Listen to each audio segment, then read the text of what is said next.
Bonjour et bienvenue pour cet instant V, instant vérité. Bonjour Romy, comment tu vas? Je vais très bien, merci Patricia, comment vas-tu? Très bien, franchement, je suis hyper en forme et je suis comme, allez, je peux le dire, très excitée de recevoir une femme très inspirante, une femme multipotentielle que j'ai eu le plaisir de découvrir au travers de son art, mais vous allez voir que l'artiste qu'elle est a vraiment, comme je disais tout à l'heure, énormément de potentiel. C'est vrai que c'est une artiste à part entière, mais c'est aussi une servante de Dieu. C'est une prophétesse et franchement, nous avons l'honneur de recevoir pour une interview vérité la prophétesse Hermut ou je peux dire ton nom, Raïssa Moutambaye. En tout cas, bienvenue à toi Hermut, bienvenue sur le plateau d'Instant Vérité pour une interview vérité et pour une découverte en tout cas très authentique de la femme que tu es. Amen. Bonsoir à tout le monde. Bonjour Patricia, bonjour Romy et bonjour à toute la team. Très heureuse d'être là ce soir. Yes, nous aussi nous sommes très heureuses. Dis-nous un peu juste, Hermut, dis-nous d'où est-ce que tu viens. Présente-toi juste en quelques mots. Ok, donc pour ceux qui ne le savent pas, je m'appelle Hermut, en sigle, c'est Raïssa Moutambaye en général. Je suis congolaise d'origine, de père et de mère. Et je suis née à Lubumbashi, au Congo. J'ai grandi plutôt en Afrique du Sud, ainsi qu'en Ouganda, donc j'ai fait les deux pays. Et je suis retournée habiter au Congo vers les années 2007 pour revenir en Afrique du Sud enfin en 2012. Je suis artiste, je suis compositrice, je suis écrivaine en débutant, je suis servante de Dieu en général et avide de la lecture aussi. Yes. Voilà. On vous l'avait bien dit, hein. Multipotentiel. Multipotentiel. Franchement, c'est juste comme waouh. Juste envie de dire waouh. Raïssa, tu as quel âge? Hermut, pardon, tu as quel âge aujourd'hui? Donc, je suis née en 94, ce qui fait que j'aurai 28 ans cette année. Et à 28 ans, tu fais déjà tout ça. Ou tu es déjà tout ça. Par la grâce de Dieu. On a l'impression des fois que à la naissance, Dieu s'est penché spécialement sur certaines personnes. Et franchement, quand on t'écoute, on a l'impression qu'avec toi, en tout cas, ça a été le cas. Moi, j'ai souvent tendance à dire, en tout cas, que le jour où Dieu a donné l'intelligence, j'étais tout devant.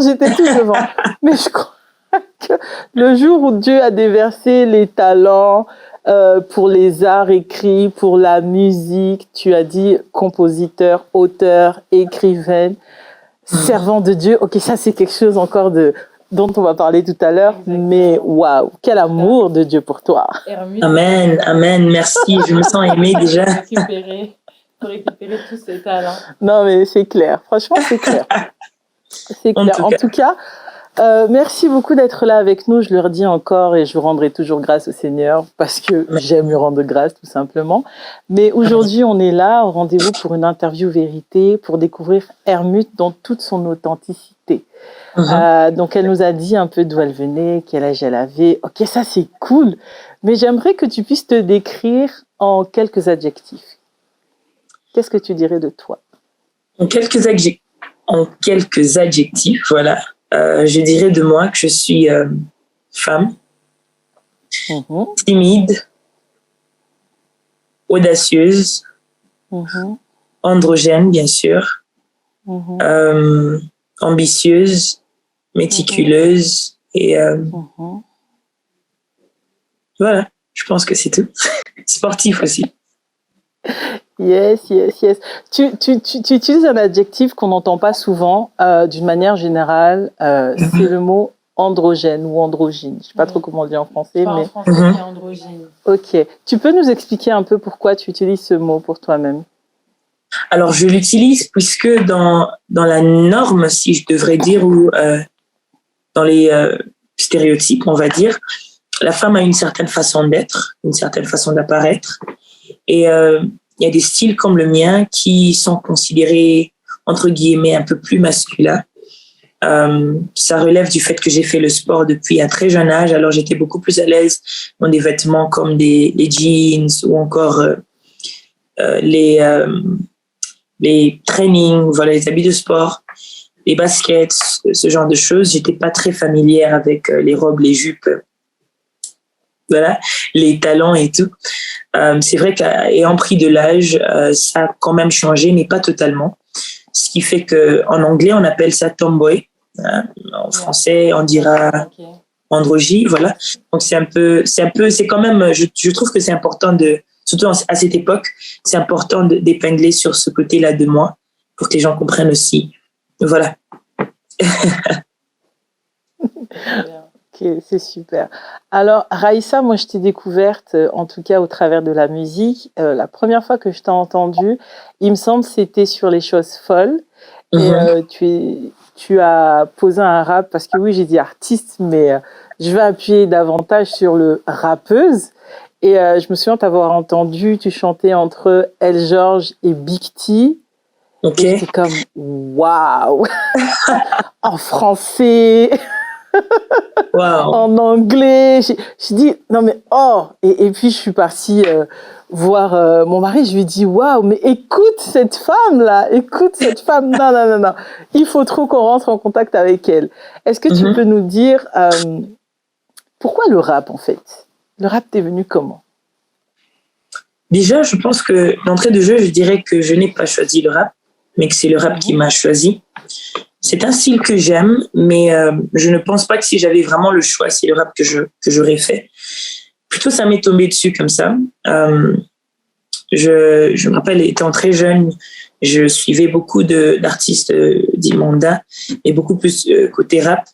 Et j'aimais bien écouter le rap. Je trouve que c'est un art qui nous permet de dire beaucoup en très peu de temps. Vous voyez, si tu veux chanter, il faut un couplet, il faut un refrain. Si tu parles beaucoup, ta chanson va faire 20 minutes. Mais avec le rap, en 3 minutes, tu peux chanter tout un album, quoi. Et donc, quand ça m'est tombé dessus, je pense l'avoir resenté pendant un temps, mais après, je me suis donné au rap. J'aime l'art du rap. Je trouve ça très, très particulier, puisqu'après, le rap, c'est le fait d'être cru, honnête, sans être vulgaire, bien sûr, mais vraiment honnête dans ce qu'on dit. Et je trouve que c'est assez particulier comme art. Yes. Yeah. Très bien. Moi, j'avais une question justement par rapport à ce que tu disais. Le rap, c'est quelque chose qui t'est tombé dessus. Et tu as dit, si j'aurais choisi un autre art, tu aurais pris quoi à la place du rap? Pour être honnête, j'aurais pris le dessin, dessiner, faire la peinture, sculpter, chose que je fais d'ailleurs en partie. Mais l'art de chanter et tout, je ne pense pas que j'aurais choisi cela. Mais sinon, yeah. Okay, mais sinon, on fait le rap. Parce que tu es une très bonne chanteuse aussi. Hein. Ah oui, vous pouvez le redire. J'ai bien écouté. J'ai pas bien entendu. Oui, non, tu es une très très bonne chanteuse, une excellente chanteuse. Oh, merci. J'ai entendu justement un chant Saint-Esprit que tu avais fait avec le chanteur Sylvain. Très très beau chant. Donc pourquoi ne pas vouloir prendre le chant? Parce qu'apraprès le chant, pour moi, tout ce qui est oratoire, tout ce qui est devant les gens, de ma nature, puisque je me suis décrit comme étant timide, même si beaucoup ne le croient pas. Alors, dans ma nature de timidité, la scène n'est pas vraiment mon choix premier. C'est un choix vraiment obligatoire. C'est vraiment un appel pour moi. C'est comme ça que je dis que si j'avais le choix, même le chant, je ne pense pas que je le ferais. Peut-être écrire, oui, mais chanter, rapper devant les gens comme ça, j'aurais fouillé. En premier instant, j'aurais fouillé. Voilà. Mais merci pour le compliment. On te sent à l'aise avec une plume. C'est vrai que quand on écoute de toute façon tes textes, je les trouve très élaborés, je les trouve très profonds. Est-ce que tu écris aussi pour d'autres artistes, pour d'autres rappeurs ou d'autres chantres ou tout simplement d'autres chanteurs? Oui, je suis aussi écrivaine, comme j'ai dit, mais après, je suis aussi songwriter. Je pense qu'en français, on dit quoi? Compositrice, oui. Auteur. Auteur, parolier, ouais. Oui, donc il y a comme ça plusieurs chansons que plusieurs connaissent d'ailleurs. Comme Par confidentialité, je ne peux pas dire lesquelles. D'accord. Malheureusement. Donc, par respect pour ces artistes et comment on s'entend, je ne peux pas dire lesquels. Mais oui, je suis derrière plusieurs refrains, plusieurs couplets, voire même des travaux, des albums complets. Voilà. Waouh. Moi, je sais pas, mais vraiment, elle était au premier rang. C'est ça. Et c'est tout ça simplement à 28 ans. J'attends de voir ce que le Seigneur va faire plus tard. Amen. Amen. Franchement, c'est juste excellent. Pour continuer dans tes textes, quand on te lit, on sent vraiment ce que je vais te dire exactement comme je le dis quand je parle de toi. On te sent vraiment assise dans la parole de Dieu. Assise dans la parole de Dieu. Il y a quelque chose que tu nous as dit quand on préparait l'interview, c'est que tu étais hyper spirituel. Hyper spirituel. Et c'est vrai que c'est en tout cas quand je t'écoute, quand j'écoute tes textes, quand je lis, enfin quand j'écoute tes chansons, je sens vraiment que tu es assise dans la parole. Est-ce que tu peux nous parler de ta rencontre avec le Seigneur? Ok, donc l'homme là-haut, je le connais depuis pas mal de temps. Donc, je suis née dans une famille chrétienne, une famille catholique d'ailleurs. Et j'ai grandi un peu entre l'église protestante et l'église catholique, ne comprenant pas ce que ça signifie d'ailleurs. Et je partais comme ça à l'église. Bon, grandissant, nous n'allions pas trop à l'église. Hein. C'était très occasionnel. Enfin, mon père, lui, oui, il partait très souvent à l'église. Mais moi, ma mère et les autres de ma famille, ma soeur et mon frère, on allait assez rarement à l'église. Une fois le mois, 2 fois le mois, je ne sais pas pourquoi, je devrais demander. Mais après, ça fait que j'ai une notion de qui Dieu est, mais je ne le connais pas personnellement. Alors, à l'âge de 8 ans, quelque chose de très bizarre se passe. Je pense que, je dirais vraiment que c'était un instant révélatoire, je pense qu'on dit, puisqu'après, je jouais au cache-cache avec mes amis. J'avais, je crois, 7 ans, 8 ans. Et je me cache. Lorsque je me cache, je regarde au ciel et je remarque quelque chose d'inhabituel. Mais après, je me disais que bon, c'est juste des nuages. Mais je sens dans mon cœur que le Seigneur me parlait. Je ne sais pas comment vous expliquer. Alors, je lui réponds, je dis, Seigneur, si c'est vraiment toi, j'aimerais que tu me montres tel signe dans le ciel. À cet âge, je ne sais plus quel est ce signe que je lui avais demandé, mais ce que j'ai demandé est apparu dans le ciel. Et là, je me suis dit, non, je pense que je rêve. J'ai demandé un autre signe et l'autre signe est apparu également. Et j'ai ressenti comme ça quelque chose qui m'envahissait de très, très, très, très, très particulier, très, très, très sacré. Alors, donc, moi, j'oublie que je jouais à cache-cache. Je sors et il y a même des gens qui disent, oh, on t'a attrapé. Moi, j'étais même pas là. Je me dirige vers la maison. J'entre, je pleurais. Je dis à maman, non, maman, Jésus m'a parlé et tout, et tout, et tout, et tout. Et elle est heureuse, mais après, elle trouve que je bavarde un peu trop, donc elle me calme. Je vais dans la chambre et je fais une prière. Ce jour-là, je prie. Je me rappelle avoir dit au Seigneur que voilà, je suis à lui, je l'appartiens, je l'aime beaucoup. Et voilà, qu'on reste des amis, quelque chose dans ce genre-là. Et je me rappelle, je n'ai même pas mangé et tout.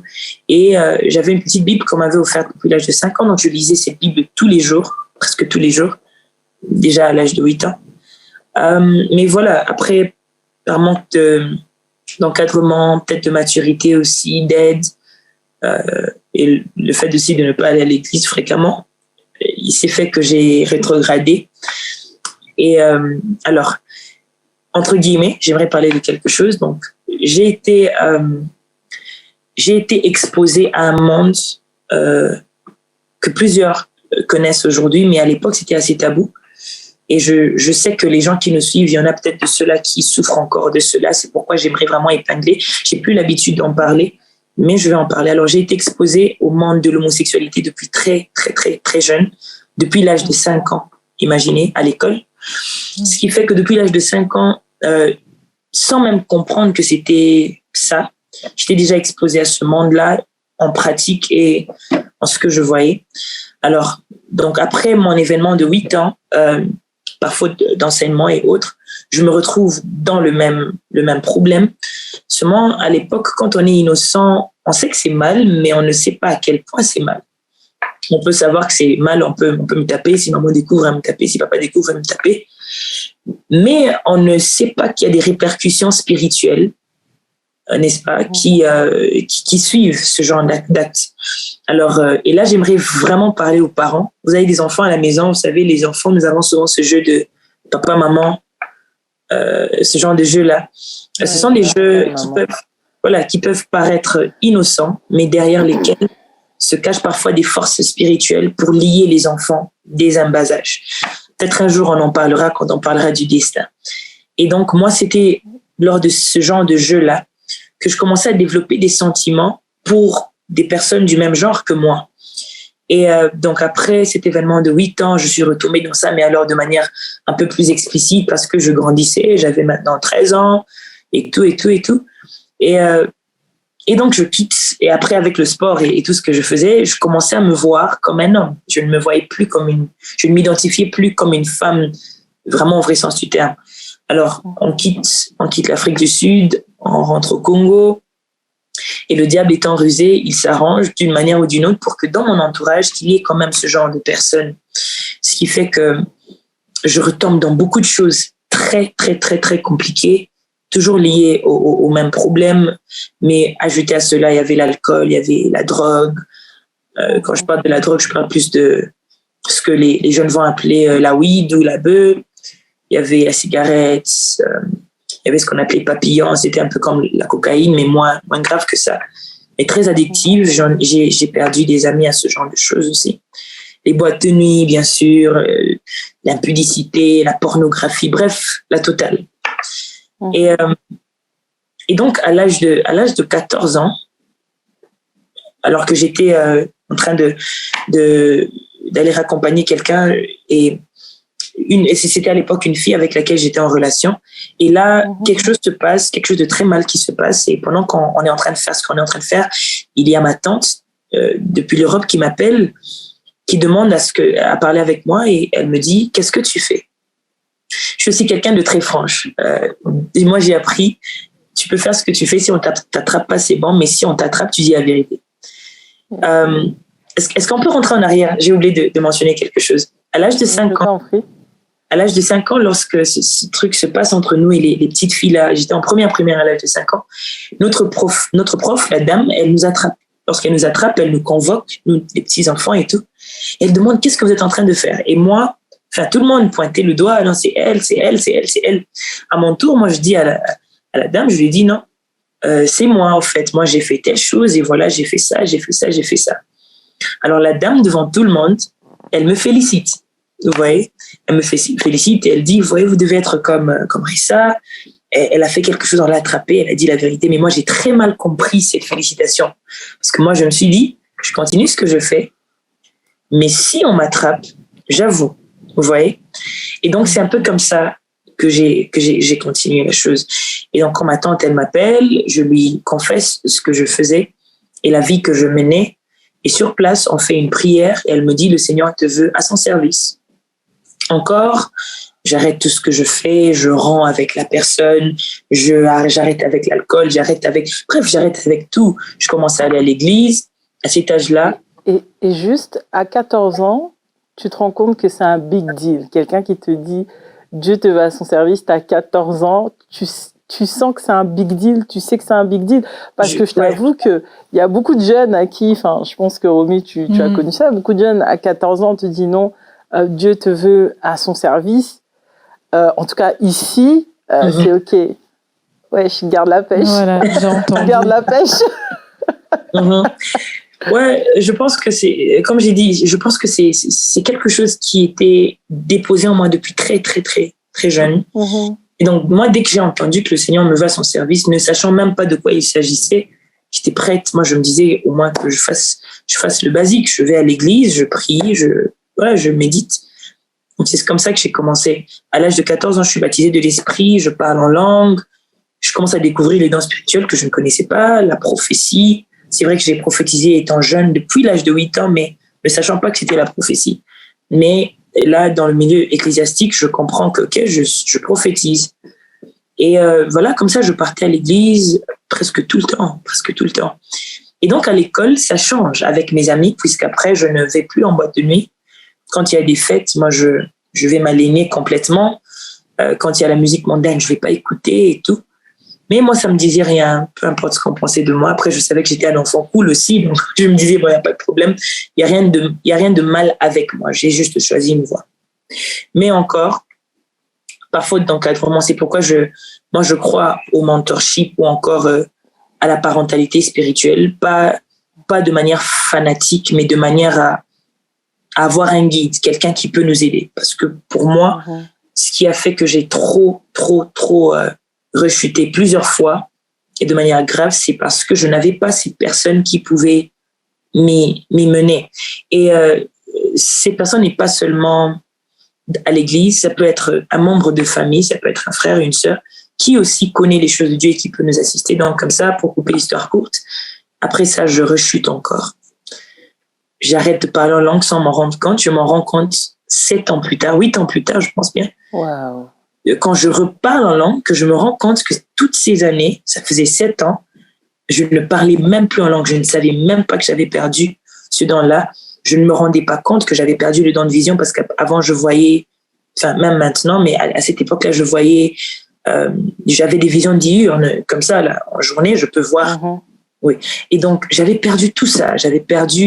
J'étais convaincue que j'aimais le Seigneur. Très convaincue. Je savais que je respectais Dieu, mais je savais aussi que j'avais ma vie et je menais ma vie. Donc, je me suis fait des piercings. À l'époque, je voulais faire un tatouage et je voulais me marier avec une de mes cousines d'ailleurs, puisque c'était une relation incestueuse. Et donc, je me planifiais pour aller au Canada et moi, je me disais, dès que j'arrive là-bas, on va se marier. Et bam, quelque chose se passe. Je m'arrête. Dieu se manifeste. Non, tu ne peux pas t'arrêter là, mais ce que je comprends, c'est que Dieu te manifeste. Dieu se manifeste. Bon, d'abord, je tombe malade.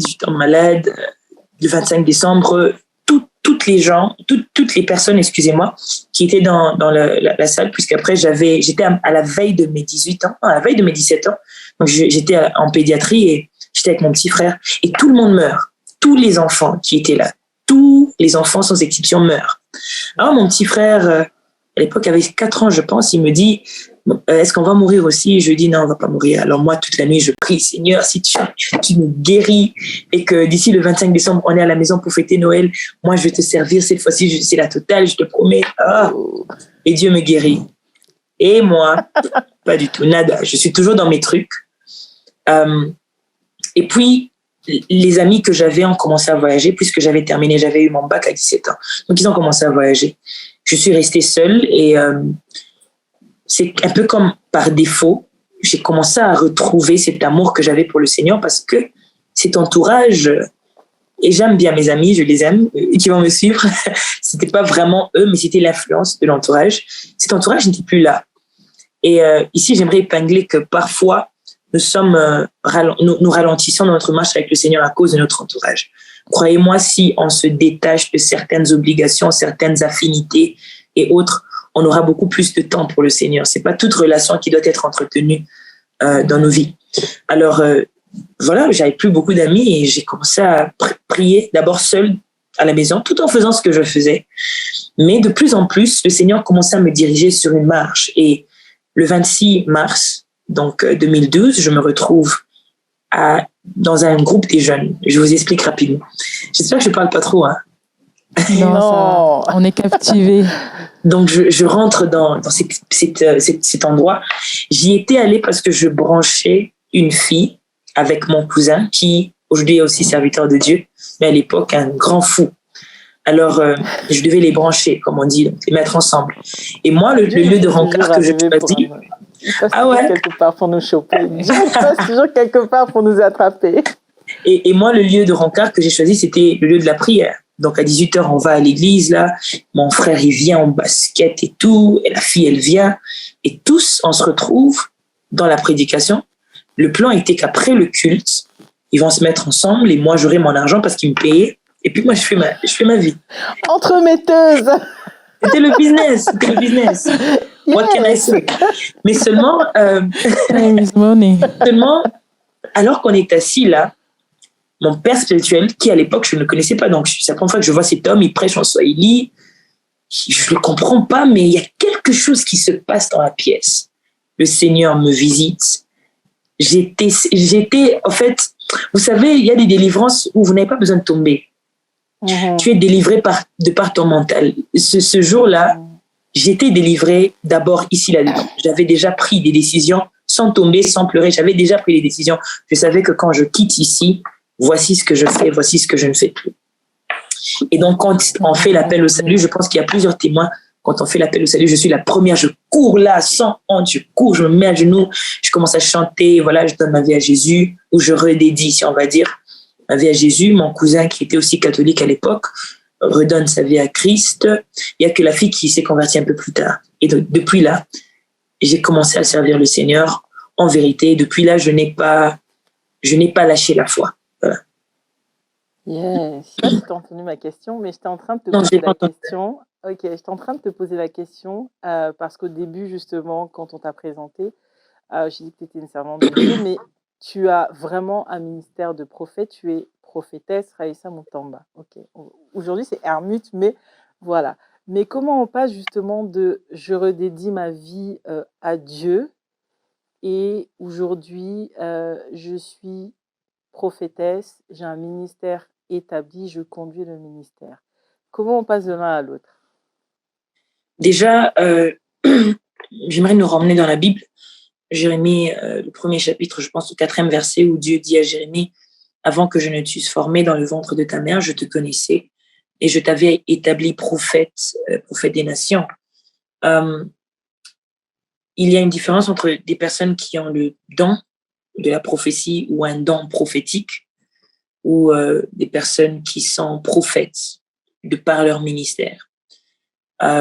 Celui qui a la prophétie a un message, mais celui qui est prophète, il est le message. C'est-à-dire que sa vie tout entière porte l'empreinte du message qu'il va apporter. Vous voyez? Et donc, nous, ayant donné notre vie à Christ, le message principal, c'est bien sûr le gospel, l'évangile, c'est Christ, la bonne nouvelle. Mais dans ce message-là, il s'exprime à travers de certains hommes. Certains hommes, c'est comme ça qu'on les appelle les hommes d'an. Éphésiens 4, 12. Voilà, j'ai donné certains comme prophètes, apôtres et tout, pour l'édification, pour le perfectionnement des saints, en vue de l'édification du corps du Christ. Alors moi, lorsque je redédie ma vie au Seigneur, je pars à l'église. À l'époque, c'était juste un groupe des jeunes. Mon père spirituel, il était jeune, il n'était même pas marié. Tous n'étaient que des jeunes. D'ailleurs, la plupart étaient en 4e secondaire, 5e, 6e, à peine certains d'entre nous avions terminé. Et je n'ai passé que quelques mois avec lui. Au total, 4 mois avec lui avant d'être emmené ailleurs. J'ai voyagé et on se contactait au téléphone. Mais pendant ce temps-là, le Seigneur a eu à travailler ma personne. On ne décide pas d'être prophète. Je le dis toujours, si tu veux être prophète, tu n'es pas prophète. L'un des signes majeurs pour savoir si quelqu'un est prophète ou pas, si cette personne court derrière le prophétique, aime le ministère, je ne parle pas du don, mais du ministère, aime être prophète, aime être appelé prophète, aime assumer ce genre de rôle, 100% de foi, ce n'est pas un prophète. Les prophètes connaissent la souffrance attachée à leur appel et très souvent, ça fait peur, ça effraie. Il n'y a aucun prophète dans la Bible qui a sauté sur l'occasion d'être prophète. Même pas Moïse, même pas Aaron. Jonas a fui, Ézéchiel ne voulait pas, Osée ne voulait pas, Michée ne voulait pas. Donc, c'est un peu ça. Alors, moi, j'ai fui l'appel plusieurs fois, même quand je sentais que, voilà, on pouvait dire en public comme ça, voilà une prophétesse. J'ai eu à maintes reprises des confirmations de mon ministère, mais cela n'a pas suffi pour me donner envie ou goût à ça. Par contre, c'est le Seigneur que j'aime. C'est le Seigneur que j'aimais, c'est le Seigneur que j'aime. Et si je fais j'appelle ça un métier, parce que la Bible appelle ça une profession. Si je suis dans cette profession, c'est parce qu'il me l'a demandé, pas parce que je le veux. Vous savez, maman, le prophétique, le ministère prophétique, prophétiser, c'est 10% du ministère prophétique. Tout ce qu'on fait sur la chair et en public et sous les caméras, c'est le 10% du ministère prophétique. Les 90% qui restent, c'est la prière, c'est c'est le sacrifice, c'est le brisement, c'est de voir des choses affreuses et de chercher par tous les moyens à exempter le peuple de Dieu de ces choses. Vous voyez, quand je dis les choses affreuses, c'est-à-dire nous avons cet œil ouvert au monde spirituel, à voir qu'est-ce qui se passe derrière les rideaux, qu'est-ce qui se passe que les autres ne voient pas, quels sont les secrets cachés des gens. Et déjà, un prophète sait que tout ce que Dieu lui montre n'est pas tout ce qu'il doit dire aux gens, n'est-ce pas? Alors, comme ça, Dieu va nous donner un très grand lot d'informations. Et dans cette information, nous sommes peut-être permis de dire 10%, mais le reste, c'est des choses sur lesquelles nous devons prier. Nous devons essayer d'aider les gens à détruire ces choses sans leur dire clairement qu'il y a telle chose dans ta vie ou telle chose. C'est pas un travail facile. Au-delà de ça, il y a le védétisme qui naît du prophétique, parce qu'après, quand on voit quelqu'un dans le don prophétique, surtout les dons de parole de connaissance, c'est-à-dire connaître le nom de quelqu'un, l'adresse, le numéro de téléphone, il y a ce sens de vedette qui vient avec. Et que les hommes nous y encouragent, mais après Dieu, il nous décourage de ça. Donc, il y a cette part entre ton ego et le fait d'être emporté par la gloire ou de rejeter l'acclamation, les acclamations pour servir Dieu. Donc, ça a été tout un parcours d'enseignement, des erreurs, d'apprentissage, de brisement surtout, des longs jeûnes, beaucoup de prières, beaucoup de lectures. Et voilà, ça n'a pas été facile, mais c'est ce qui a fait ce que je suis aujourd'hui. Wow.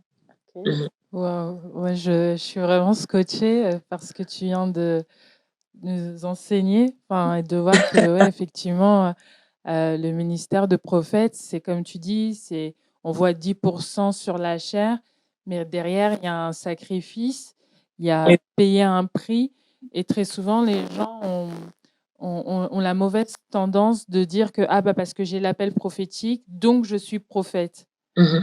Wow. Et l'explication que tu as donnée, non, je vais reprendre le temps de réécouter cette interview-là parce que beaucoup de choses, wow, c'était profond. Yes. Amen.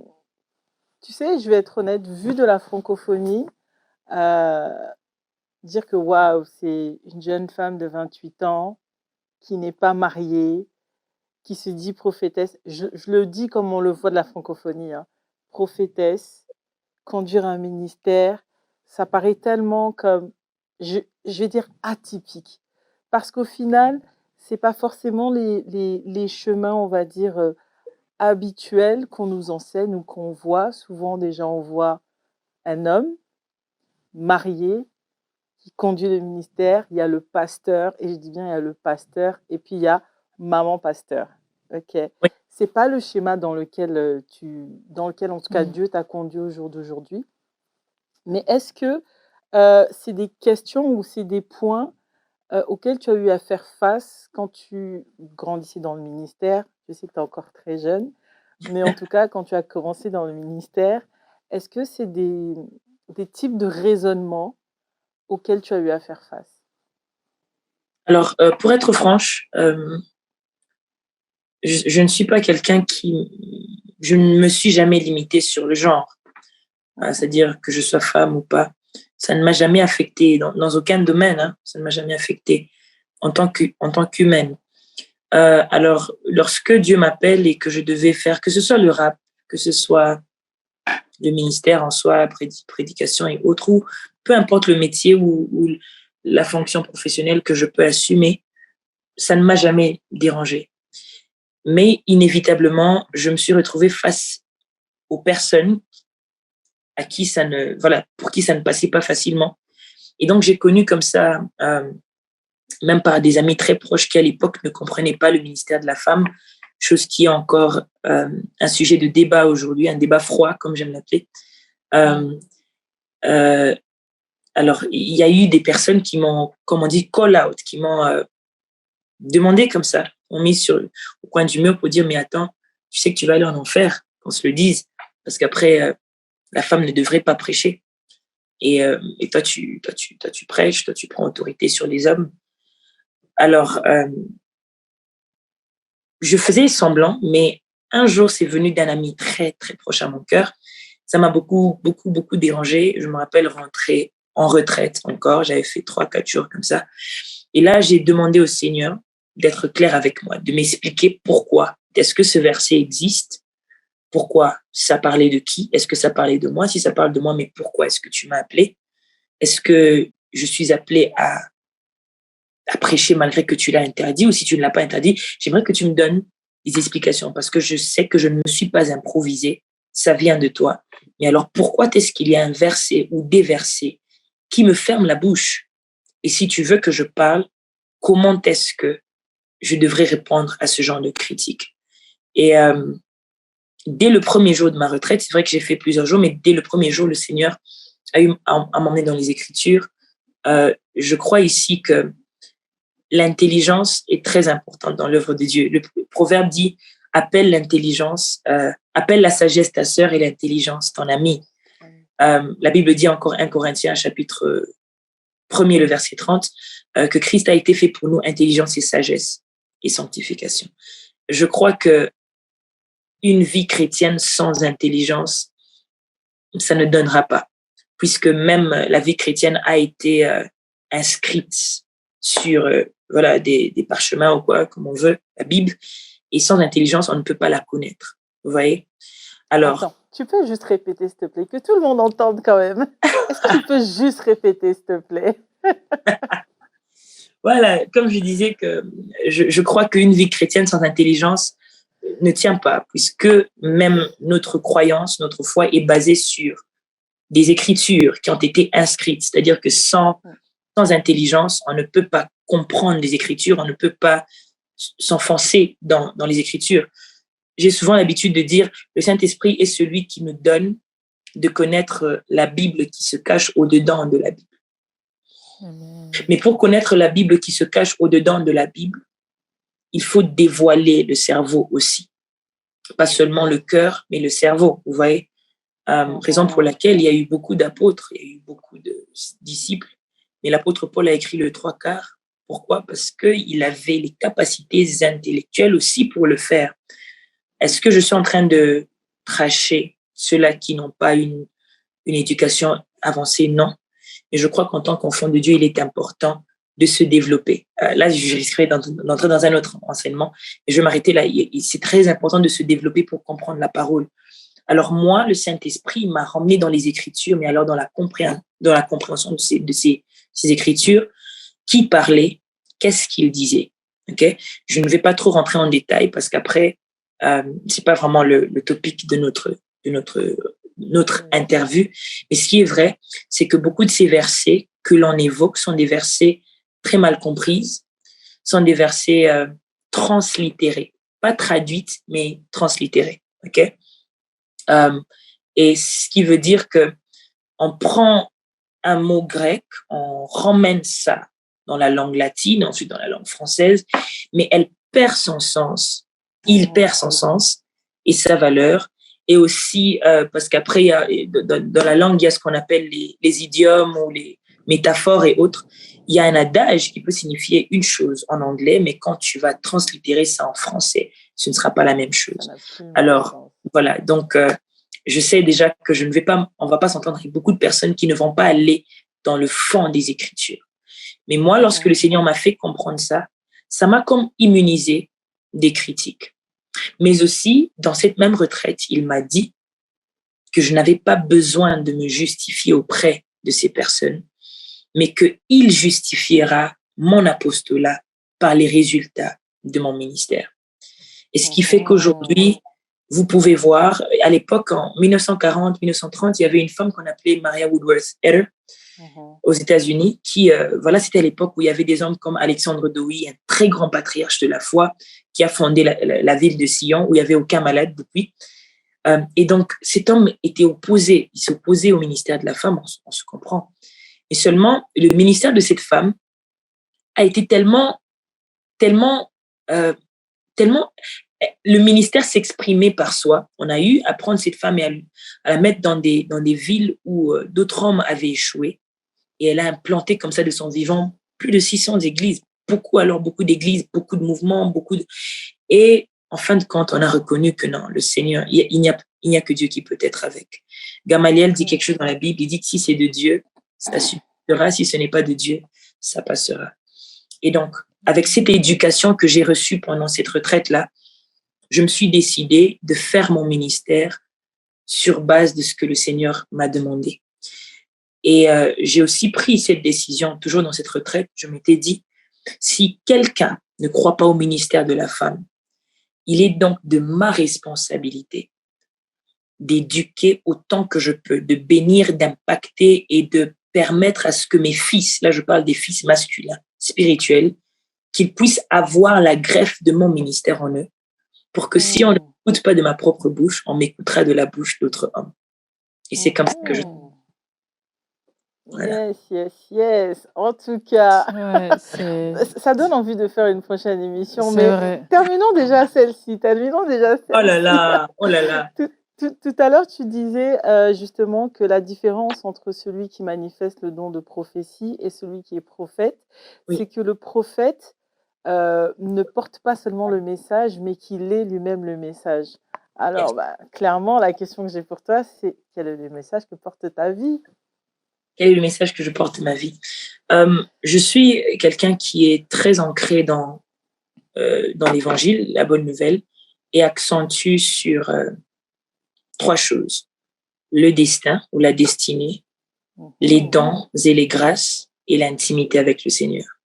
Donc, mon message se résume à dire aux gens ou à montrer aux gens que si l'on donne notre vie à Jésus-Christ de Nazareth, que l'on développe avec lui une relation intime solide, on lui permettra également de nous impacter par des dons spirituels au travers du Saint-Esprit, qui nous servira à rentrer dans notre destinée et à impacter les nations et les vies. Je crois qu'il est impossible, et ça je le répète, il est impossible de vivre sa destinée sans Christ. Tu vivras, mais tu ne vivras pas ta destinée, puisque la destinée commence avant nous. Elle existe pendant notre vécu, mais elle continue après nous aussi. Et Psaume va dire mes destins, pas mon destin, mais mes destins sont entre tes mains. Là, le psalmiste parlait à l'Éternel. Ce qui veut dire qu'il y a beaucoup plus que ce que l'homme peut connaître. Et la seule façon de pouvoir rentrer dans sa destinée, c'est-à-dire que le domaine ou le couloir de ton appel, de l'importance, la quintessence de pourquoi tu es ici sur Terre, de ton impact, voilà, qu'on sente, qu'on voie que tu as vécu et que tu as touché le monde. Tu ne sauras jamais rentrer dans le couloir de ta destinée sans le Christ et sans découvrir de lui les dons et les capacités qu'il nous donne. Et permettez-moi juste d'ouvrir une petite parenthèse. Lorsque je parle des dons, il ne s'agit pas que des dons spirituels selon qu'on connaît dans 1 Corinthiens 12. 1 Corinthiens 12 nous parle de 9 dons. Mais quand vous continuez dans la Bible, vous allez découvrir qu'il y a le don giving. En anglais, on dit le don de ceux qui donnent. Il y a plusieurs autres dons. Moi, je rentre dans Exode, le chapitre 30, 31, le chapitre 25 aussi. Dieu dit ceci à Moïse, il dit, moi, l'Éternel, j'ai choisi Betsaléel, qui était un des fils d'Israël, et je lui ai capacité de pouvoir tailler le cuivre, tailler l'or, tailler les pierres, faire des édifices désirables. Et je lui ai aussi donné la capacité de transmettre, d'enseigner cette même chose à Oholiab et les autres. Ce qui veut dire que l'Éternel peut non seulement t'impacter de manière à avoir des dons spirituels, prophéties et autres, mais il peut te donner un sens de créativité, d'innovation, un sens de voir le monde, de voir la famille, de voir l'art, de voir l'ingéniosité, de voir l'architecture, peu importe, l'architecture, à sa lumière à lui. Et cette particularité devient le message. C'est pourquoi lorsque, presque partout où je vais prêcher, c'est comme ça qu'on me présente. C'est bizarre, mais c'est rare. Hein? On me présente comme ça. Une femme qui sait tout faire, elle fait ça, et ils vont citer comme ça toute une liste. Et moi, dans mon cœur, je dis, il y en a encore d'autres que vous ne connaissez pas. Mais découvrir ceci. Voilà. Mais pourquoi cet aspect de ma vie? Parce que c'est ça mon message. C'est qu'avec le Seigneur, il y a des potentiels qu'un homme peut atteindre, que même l'école ne saura pas t'aider à faire. Voilà donc.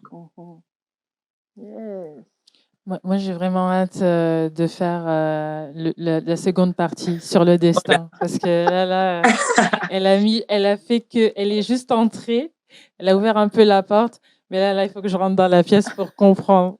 Oh là là! J'ai hâte aussi. Yes, mais j'ai quand même... Ok, une autre question. Tu vas me dire que j'ai beaucoup de questions pour toi, mais on est là Je pour suis ça là en pour même temps. Euh, Depuis notre francophonie, depuis notre France, depuis notre Paris, quand on t'entend t'écouter, on se dit, mais cette femme, elle a tout, elle est accomplie, elle a besoin de personne d'autre. Hashtag, ça. elle n'a pas besoin de mari. C'est ça, Lady Boss, comme diraient certains. C'est ça, t'es la lady boss. Enfin, voilà, tu es vraiment, je pense, épanouie dans ce que tu appelles ta carrière ou tes professions, on va dire ça comme ça. Mais qu'en est-il de la question du mariage? Je crois au mariage. On soit déjà d'accord. Je crois beaucoup au mariage. Je crois qu'il y a des hommes, il existe des hommes et des femmes qui n'ont pas la vocation de mariage inscrite dans leur mission, mais je ne pense pas que j'en fais partie. Donc, je crois au mariage. J'aime le mariage. La Bible déclare, ça c'est Dieu qui parle, il dit, et je veux que les jeunes femmes se marient, je pense que c'est dans Isaïe, se marient, qu'elles fondent des foyers stables. C'est de la volonté de Dieu. Hein? Le mariage se trouve dans la volonté de Dieu. Je ne pense pas que le mariage, comme la société nous l'enseigne, vient pour... Ok, je vais le dire comme ça. Je ne pense pas que parce que j'ai atteint un certain niveau dans ma carrière ou mon ministère ou mon appel, que cela devrait exclure l'option du mariage. Pourquoi? Parce que étant femme, puisque je suis femme, la femme a été créée avec un but. C'était celui, numéro 1, d'aider. Il dit que je crée pour toi une aide semblable. C'était aussi le but de combler un vide, puisqu'il dit, l'Éternel dit, voici, il n'est pas bon pour que l'homme soit seul, faisant pour lui une aide semblable. Vous voyez? Moi, j'ai une question. Tout ce temps-ci, Adam était seul. Pourquoi est-ce que Dieu n'avait pas dit ça? Pourquoi est-ce qu'il termine de tout créer et là, tout d'un coup, il se rend compte que l'homme est seul? Parce que la solitude, ce n'est pas l'absence d'une femme ou d'un partenaire. La solitude, c'est l'absence d'une aide à un moment donné. C'est-à-dire, du moment où Adam était créé et tout ce qu'il faisait, quand il a nommé les animaux et autres, il n'était pas seul. Il était physiquement seul, mais la solitude dont Dieu parle, ce n'était pas le fait qu'il y a un seul homme, il n'y a pas de femme, c'était qu'il y a un homme et pour la tâche qu'il a maintenant, il est accompli. Mais maintenant qu'il a fini de nommer les animaux, il y a une nouvelle tâche qui va se présenter, qui est quoi? Vous devez peupler la terre, dominer, et ça montre maintenant un aspect de l'homme dans sa solitude, parce qu'il n'a pas cette aide. Alors, je crois que l'institution du mariage est venue donc pour combler ça, pour combler des êtres qui, à un stade de leur vie, doivent accomplir certaines choses et ne pourront plus le faire seuls. L'amour se trouve dans le mariage, oui. Voilà, les matières sexuelles et tout ça, oui. Mais au-delà de ça, le mariage, je crois, est une institution qui relève d'un besoin d'accomplir une mission que Dieu nous a donnée et que l'on ne peut pas faire sans une autre personne. Et selon que Dieu l'a établi, le mariage est hétéro. C'est une femme et un homme. Donc, le temps viendra, je sais, pour moi aussi. Ou bien il est déjà venu, qui sait, on ne sait jamais, on va voir. Mais après, lorsque ce temps viendra, j'ai hâte et je sais que par ce canal-là aussi, une femme se développe, une femme s'est manifestée. La raison même pour laquelle elle a été aussi créée, c'est pour ressortir ce côté de l'homme qu'il ne saura jamais, excusez-moi les tontons, mais qui ne sauront jamais ressortir sans la femme. Donc je crois au mariage, c'est une belle institution. Une belle institution. En tout cas, j'ai l'habitude de dire que le mariage, c'est plus une question, c'est pas juste une question de je t'aime et on se marie, c'est une question plutôt de destinée. Yes. On sait ça parce que Dieu, c'est le Dieu des relations et que quand il connecte deux personnes ensemble, c'est assurément parce qu'il a un projet. Amen. Et j'ai juste hâte de découvrir quel est le projet de Dieu pour pour le Amen. futur, en tout cas, pour ton futur, parce que Je pense vraiment que c'est une connexion qui amène, je ne dis pas au perfectionnement, mais qui amène à révélation beaucoup de choses que la femme est Vrai, sans qu'elle s'en rende compte. vrai. Tu parlais tout à l'heure que dans le mariage, on se développe, mais alors, moi en tout cas, je peux le dire complètement. Mhm. Pour ma part, il y a des choses que je n'aurais pas accomplies si je n'avais pas si je ne m'étais pas mariée, mais si je n'avais pas épousé l'homme que j'ai épousé. Come on, come on, Ok. come on. Ça, c'est encore quelque chose de spécial. Le but Mhm. n'est pas juste de se marier, mais Et la- d'épouser la bonne personne. Et la bonne personne, c'est le partenaire de destinée, autrement dit, celui avec qui on va réussir à accomplir la destinée que Dieu a pour nous, en fait. Vrai. Que Dieu a pour nous. Et je sais que, en tout cas, dans ma vie, je n'en serais pas là où je suis au jour d'aujourd'hui. C'est vrai que je suis entrepreneur du mariage depuis une dizaine d'années. Je fais pas mal de choses qui tournent autour du mariage.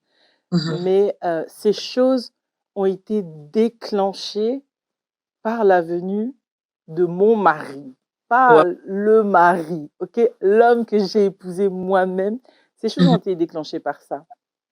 Et vraiment, je suis juste dans l'expectative. Déjà, Dieu fait des choses extraordinaires avec toi. Et je Amen. suis juste dans l'expectative de voir quand cet homme, l'homme prévu, on aura le temps d'en parler. Parce que Vous après parlez beaucoup de questions du comme si style, vous le connaissez déjà. I don't know, I On ne don't sait know. jamais. Je dis juste ça, j'attends. Vraiment, je suis dans l'expectative de voir quand Mhm. vos deux destins ou vos deux destinées vont fusionner, comment le Seigneur va amener ça à un autre niveau, en fait. Va amener ça à un autre niveau, même dans ton ministère de prophète, comment les choses vont aller à un autre niveau. Franchement, je suis juste dans Et l'expectative. moi, par rapport à ce que tu Amen. dis, je pensais même au message, parce qu'aujourd'hui, comme tu l'as dit, Hermout, tu portes un message, mais Mhm. peut-être que ton message, plus celui de ton époux, ça va être à Mhm. faire encore un plus grand message qui va vous emmener encore plus loin. Amen. Franchement, Amen. ouais, Euh, j'ai hâte aussi de voir tout ça. Ouais. Et j'avais une question, parce que c'est vrai qu'on Mhm. dit que tu es une femme accomplie. Donc, tu es auteure, compositrice, artiste, prophétesse, tu conduis un ministère. Comment tu trouves l'équilibre dans tout ça? Parce que c'est vrai que dans la francophonie, on parle de lady boss, etc. Mais comment tu trouves l'équilibre pour gérer tout ça? C'est quoi à peu près la semaine type de la prophétesse Hermout? Vous savez, lorsque vous lisez la parole, vous allez vous rendre compte que la Bible dit que c'est avec la sagesse que l'Éternel a fondé le monde, n'est-ce pas? C'est tout le chapitre de Proverbes 8, tout le 8e chapitre en parle. Si le monde a su subsister au temps, je crois que c'est aussi à cause de la matière première que Dieu a utilisée, qui était la sagesse. Alors, ce qui nous permet, ou ce qui me permet, moi, de pouvoir équilibrer, je ne dirais pas que j'ai trouvé tout l'équilibre, je suis encore en train de me développer, bien sûr. Mais jusqu'ici, si les choses tiennent, c'est à cause de la sagesse qui se cache derrière tout ce que nous faisons. Je donne, on dit une analogie, je pense. Bref, l'analogue. Si vous prenez un ballon et que vous le lancez avec toute la force que vous voulez, plus de force, plus loin il ira. Mais si on vous accorde un papier et on vous dit de lancer ce papier, mais il doit y aller plus loin, ce n'est pas la force qu'il faut, mais c'est la sagesse, c'est la stratégie pour pouvoir prendre quelque chose de léger et de l'emmener loin. Pour moi, le ministère, il est léger. Le ministère n'est pas quelque chose de lourd. Le ministère peut venir, peut s'envoler, peut être pour toi une bénédiction aujourd'hui, peut être pour toi une source de pleurs demain. C'est vraiment quelque chose de très léger, très volatile. Et à cause de ça, le ministère ne se bâtit pas sur la force, se bâtit sur la sagesse. Elle s'exprime par la force, mais elle se bâtit sur la sagesse. Alors, dans tout ce que moi je fais, j'ai eu à apprendre à m'organiser. L'organisation est très importante dans l'œuvre de Dieu. J'ai eu à apprendre à déléguer. Pour déléguer, il faut avoir des hommes que l'on ne cherche pas à exploiter et que l'on cherche à construire. Vous savez, et j'ai souvent dit ça à mes fils d'ailleurs, mes fils et filles, que ce qu'on cherche, c'est pas les personnes qui recherchent l'onction derrière nous, mais les personnes qui sont conscientes du message que nous portons et qui sont prêts à porter le message même après notre départ de ces terres. Puisqu'après, Jésus ne cherchait pas des personnes qui désiraient son onction, il cherchait des personnes qui allaient relayer l'évangile jusqu'à nos jours, n'est-ce pas? Alors, donc, dans tout ce que je fais, que ce soit dans la musique, que ce soit dans le ministère, que ce soit dans mes compagnies que je peux diriger ou manager et tout, je cherche à trouver des personnes qui ont le cœur pour ce que Dieu a mis en moi comme vision. J'inculque cette vision en eux. Je vous assure, j'ai des très, très bonnes personnes autour de moi et que je salue d'ailleurs en passant, tous mes fils, toutes mes filles et mes collaborateurs. Et comme ça, j'imprègne la vision en eux, de manière à ce que même quand je ne suis pas là, ils peuvent toujours assurer. Paul a dit ça, il a dit que dans ma présence, tout comme dans mon absence, il faut continuer à labourer pour l'évangile, n'est-ce pas? Donc c'est un peu ça. Ça n'a pas été facile, surtout quand j'étudie dans une ville, je sers Dieu dans une autre ville, n'est-ce pas? Et après, je dirige un autre ministère qui se trouve dans un autre pays. et puis j'ai la musique en même temps, je dois prêcher 3 fois la semaine, parfois 2 fois la semaine. En même temps, j'écris mon livre. En même temps, je suis vidéographe, donc je fais les vidéos, les montages et tout. Tu as des clients que tu dois satisfaire. Donc, je crois que dans l'aspect d'organisation, le Saint-Esprit aussi nous dirige sur ce qu'on doit faire en quelle période. Il y a des saisons où je ne touche pas au design, c'est-à-dire je ne fais pas les affiches, je ne fais pas les vidéos, je ne fais rien. Je me concentre à autre chose. Il y a des moments où je ne prêche pas. J'ai fait ça l'année passée, je pense, pendant 6 mois. J'étais là, je partais dans mon ministère. Je ne touchais pas le micro. C'était eux qui travaillaient. Je les enseignais en privé sur comment bien travailler. Mais moi, j'étais beaucoup plus dans autre chose, dans les affaires et autres. Donc, il y a un temps pour toute chose. Et je crois que le Saint-Esprit nous éclaire sur ce qu'il faut faire quand. Mais il faut apprendre à former, à déléguer et à mettre des personnes stratégiques pour que même quand on ne parle pas, l'écho de notre voix continue à travers d'autres personnes. Voilà. Yes. On tire vers la fin de cet instant V. Déjà. J'ai encore en réserve 2 questions. La première question, et je pense que c'est aussi lié en tout cas à l'activité que j'ai. L'une des choses qui est importante, en tout cas pour moi, c'est de pouvoir réussir ou avoir le succès. Et quand j'ai le succès, c'est pas comme le monde peut le penser, mais avoir le succès en tant que femme, en tant qu'épouse et en tant que mère. Ça veut dire qu'il faut arriver à être leader, avoir un bon leadership en tant que femme, un bon leadership en tant qu'épouse, parce que c'est pas parce qu'on est sous la mission qu'on n'a pas de leadership. Au contraire, et avoir un bon leadership en tant que maman. Yes. Là, en face de nous, on a une femme, une servante de Dieu, qui est aussi épouse, parce que épouse de Christ, en attendant que l'époux naturel se manifeste, mais aussi maman dans le sens de tu es mentor et puis tu as des enfants spirituels. Est-ce que tu pourrais nous donner, 3 secrets pour un bon leadership au féminin, pour avoir le succès en tant que femme, qu'épouse et que maman? 3 secrets pour avoir un bon leadership au féminin. Yes. La première des choses que je dirais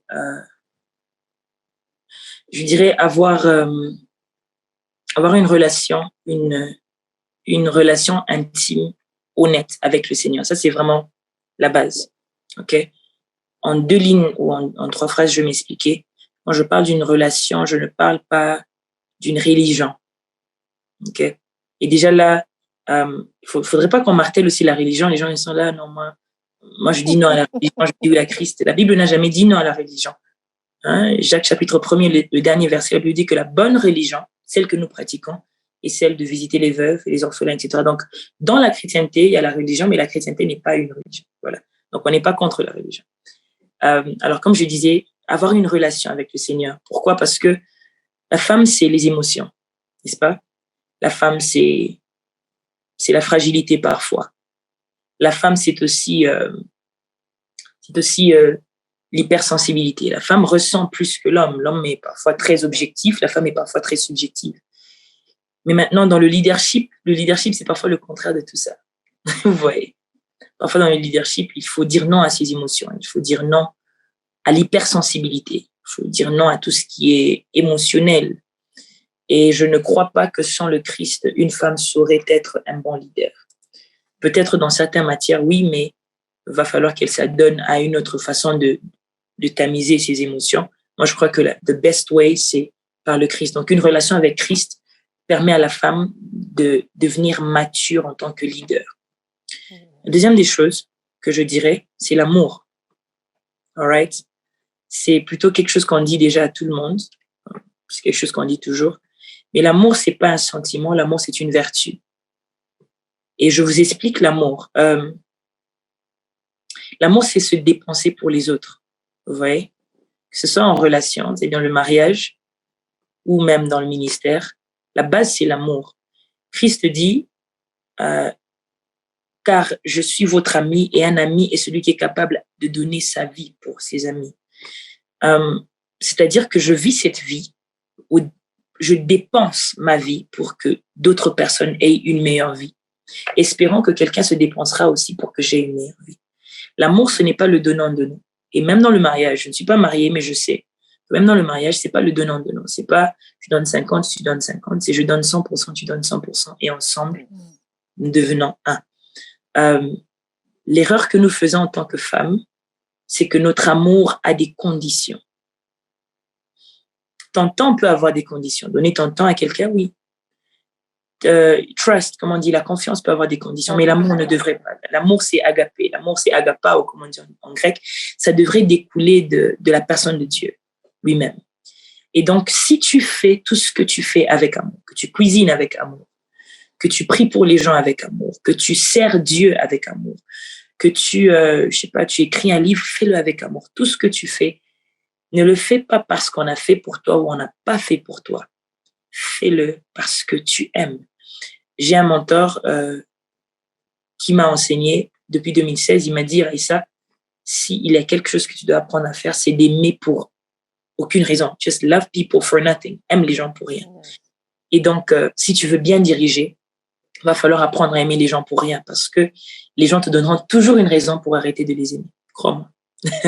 Ils te donneront toujours une raison pour prendre une pause et te dire, non, écoute, il n'y a pas que le ministère, moi, je vais me faire des sous. Non. Si tu veux être un bon leader, il faut aimer de l'amour de Dieu. Le dernier point, je dirais se développer sur tous les points. Sur tous les points. Quand je dis se développer, c'est en esprit et en vérité. C'est là-dedans, n'est-ce pas? C'est aussi sur le corps. Qu'est-ce que je veux dire par là? L'homme est tridimensionnel, c'est-à-dire qu'il est corps, âme et esprit.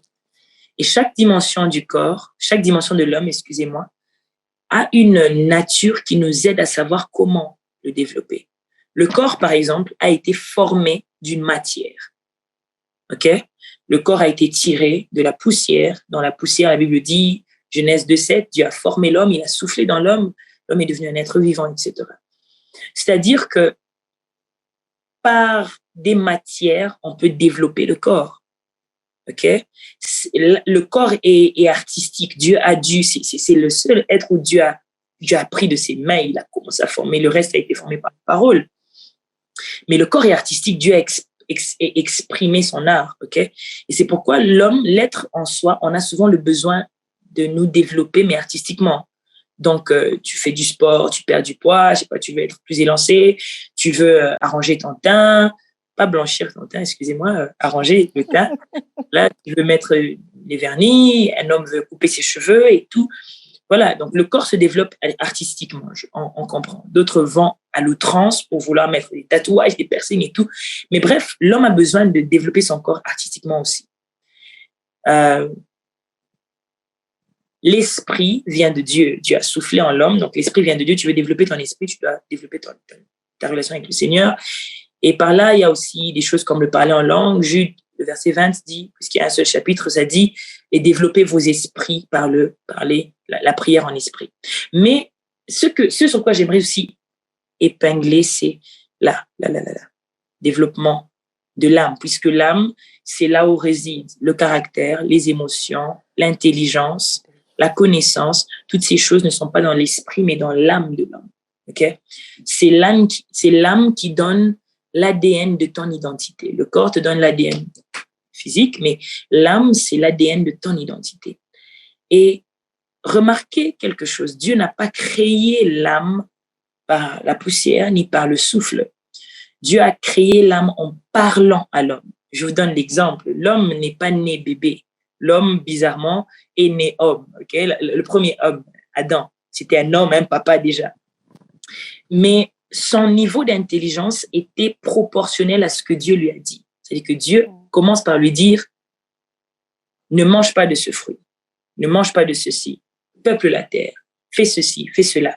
Ainsi, l'intelligence, le caractère, les émotions de l'homme ont été développées par ce que le Seigneur a eu à mettre comme inspiration à l'homme. C'est-à-dire que le développement de l'âme est progressif. Il ne peut pas être défini. Tu ne peux pas être intelligent du coup aujourd'hui. Tu ne peux pas connaître tout aujourd'hui, mais ça se développe. J'invite les chrétiens, les femmes surtout, à se développer là-dedans. La connaissance, le quota émotionnel, comme on dit. On cherche l'intelligence, comment on appelle, maman? L'intelligence voilà, de l'école académique, oui. Il y a aussi l'intelligence émotionnelle. Ouais. Savoir comment gérer ses émotions, c'est très important. Et dans la francophonie, surtout en Afrique, on néglige cet aspect-là. Alors, chaque fois que quelqu'un est dur de caractère, on dit que c'est un sorcier. Mais parfois, c'est pas un sorcier. Parfois, il a juste un problème émotionnel. Il doit savoir gérer. Il y a la bipolarité, il y a l'anxiété, il y a la dépression. Il y a beaucoup de choses qui rentrent dans cet aspect-là. Et il faut développer une intelligence, merci, voilà, personnelle sur ses émotions, mais aussi sur les émotions des autres. L'intelligence des relations. Comment gérer les relations. Comment gérer les affaires, comment gérer soi-même, comment comprendre le monde, connaître des petites choses comme voilà, la création, l'humanité et tout. Aujourd'hui, on a différents types de cultures. J'aimerais poser une question en terminant. J'ai fini, je vous promets, j'ai fini. Mais après, et ça va faire comprendre à plusieurs pourquoi il faut se développer là-dedans. On parle ici de la chrétienté, on parle ici de prêcher l'évangile, dire aux gens que ça c'est un péché, si tu pêches, tu iras en enfer, si tu fais ceci, tu iras au ciel. Où est la place de la culture dans l'évangile? Pourquoi je pose cette question? Deux raisons. Numéro 1, les mariages que nous avons aujourd'hui. Aujourd'hui, les Africains, s'ils ne font pas le mariage white wedding, c'est-à-dire la robe blanche et le mari en veste, pour eux, c'est un mariage incomplet. Mais cette culture n'a jamais été la nôtre. Vous voyez? Ça n'a jamais été la nôtre. On ne va jamais voir un blanc qui se dit, non, tant que moi, je n'ai pas fait le mariage traditionnel, je ne suis pas marié. Non, parce qu'il sait que notre culture est celle-ci. Et aujourd'hui, il y a ce débat autour de ce genre de choses. Et en tant que chrétiens, nous devons comprendre maintenant quel est le rôle ou quelle est la différence entre la culture et l'évangile. Où est-ce qu'on tire la ligne entre ce qui est culturel, coutumier même, parce qu'après, aujourd'hui, quand on dit chef coutumier, on voit le sorcier, pendant que ce n'est pas le sorcier, c'est d'abord celui qui protège la coutume. All right? Donc, voilà. Et la deuxième question, pourquoi je pose la question entre la différence entre l'évangile et la culture. Si tu pars au village, les gens ne portent pas les vestes et ils ne sont pas bien habillés comme moi, comme ça. Ouais. Au village, c'est des petites jupettes et parfois rien au-dessus. Les femmes sont comme ça, elles se trimballent comme ça. Mais alors, quand tu vas aller là-bas, qu'est-ce que tu vas leur dire? De s'habiller? Se vêtir? De ne pas se vêtir? Quelle est la ligne entre, est-ce qu'ils sont en train de pécher? Parce que s'ils sont au village, c'est comme ça qu'ils ont grandi depuis des années. Est-ce qu'il faut leur imposer des habits? Ou pas? Vous voyez que là, on quitte le rababababa, le parler en langue, et on rentre dans des choses beaucoup plus pratiques et ponctuelles. Prêcher dans son église, c'est facile. Aller prêcher dans un village, il faut se développer là pour savoir quelle est la part des choses entre la culture et l'évangile. Donc voilà, j'ai fini. Yes. En tout cas, on aura encore plein de choses à se dire, je pense. Exactement. J'ai hâte. Mais j'ai quand même une dernière question. Okay. Ah, laquelle? J'ai entendu le message que porte ta vie et certainement plusieurs jeunes femmes, peut-être aussi jeunes hommes, certainement jeunes hommes aussi, regardent cette émission en se disant « Waouh, mais quel potentiel !» Sans peut-être, en oubliant peut-être ce que tu as dit au début, que la Raïssa d'aujourd'hui n'est pas la Raïssa d'hier. Mais si tu devais avoir la Raïssa d'hier entre quatre yeux, qu'est-ce que tu lui dirais aujourd'hui? Si je devais parler à la Raïssa d'hier, je lui dirais qu'elle n'est pas la seule que Dieu a choisie, qu'elle n'est pas la seule appelée de Dieu, qu'elle n'est pas la seule chrétienne, elle n'est certainement pas la seule qui veut faire une différence dans cette génération. Et donc, elle ne devrait pas se prendre de haut, mais marcher dans l'humilité de savoir que c'est le Seigneur qui connaît le futur. Je dirais aussi à cette Raïssa que le même Christ qu'elle choisit, si elle l'a déjà choisi, si elle n'a pas, qu'elle le choisisse, mais sinon, que ce même Christ saura l'emmener à un endroit où elle ne regrettera pas le choix qu'elle aura fait. Et elle deviendra pour plusieurs quand même une source de bénédiction.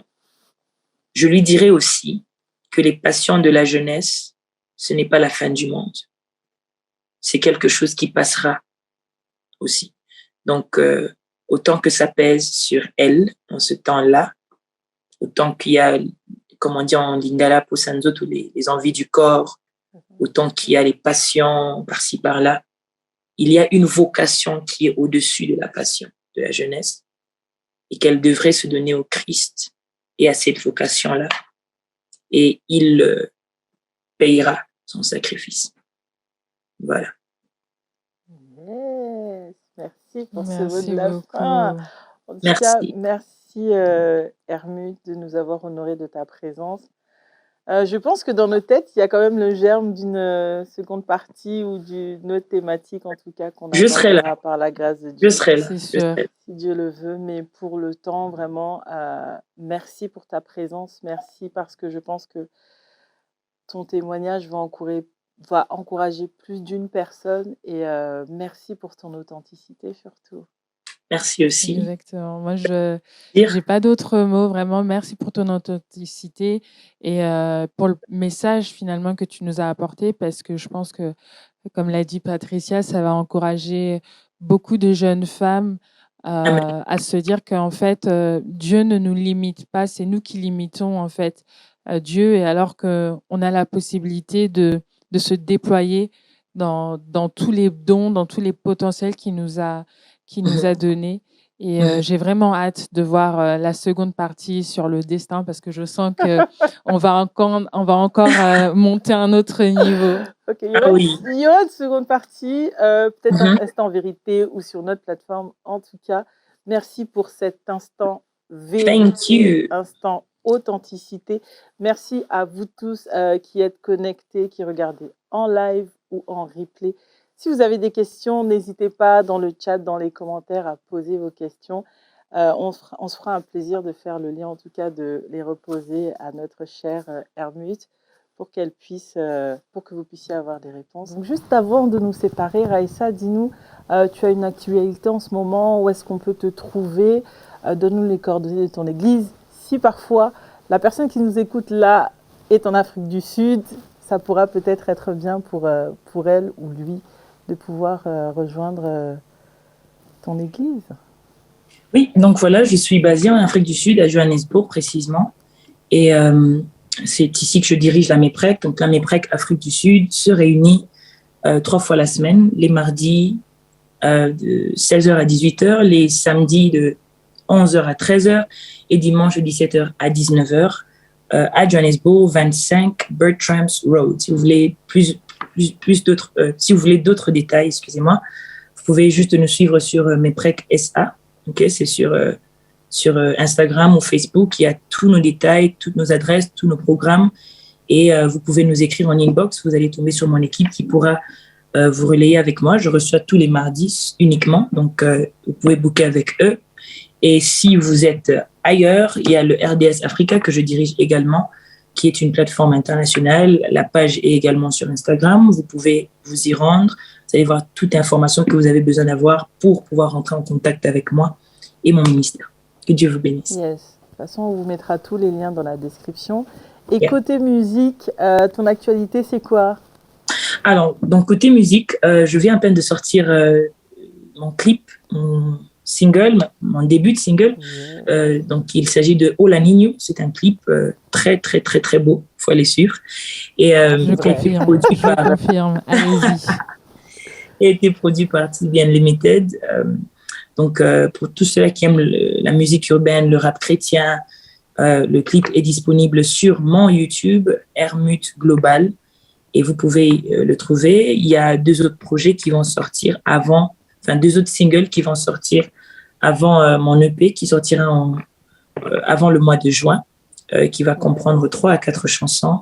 Ce sera aussi des très belles chansons, mais en attendant, priez pour nous, suivez toutes nos chansons. Il y a aussi des chansons qui sont... La même chanson est aussi sur toutes les plateformes, Deezer, Spotify, Tidal, YouTube Music, toutes les plateformes, Apple Music, vous pouvez les télécharger, vous pouvez être bénis avec. Et voilà, c'est un peu ça. Yes. Donc en tout cas, Hermut, beaucoup de choses à suivre. Juste une seule chose, stay tuned. Merci encore une fois pour ta visite, en tout cas pour le temps que tu nous as accordé. Instant Vérité, c'est fini pour aujourd'hui. Et on se retrouve la prochaine fois pour une autre interview authentique et en toute vérité. Bye bye. Bye.